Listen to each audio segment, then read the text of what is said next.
Why was not Martin Romualdez not included? That's up to the ICI. Maybe you should ask Because the they are ICI. trying to discredit Dutesa's testimony? No, sir, Bakit because- hindi nila isama si Gutesa? Let's say, But let us not forget yung malalaking isda sapagkat sila talaga ang promotor ng pagnanakaw ng pera ng bayan. Pagka mga congressmen ang dapat na sumalang sa investigasyon, lahat ginagawa para pagtakpan sila.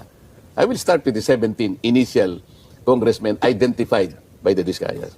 And then, let me go back to the 67 contractors, congressmen intimated by Senator Ping. contractors, you mean? Sinabi niya, I have a list of 67 Wow, that's- contractors. Dami. Hindi ba kayo nagtataka bakit isa man lang wala siyang tawagan? What about the 17? Kaya nga gusto kong malaman, kung tatawagin niya si Martin Romualdez, make him appear before the committee. Para makapagtanong naman kami. At sana hindi closed door, na? Wala closed door yan. Close Yung door. ICI, kaya door siguro siya. hindi masyadong naniniwala ang tao dyan because hindi alam ng tao eh. Ang tao, interesado sila.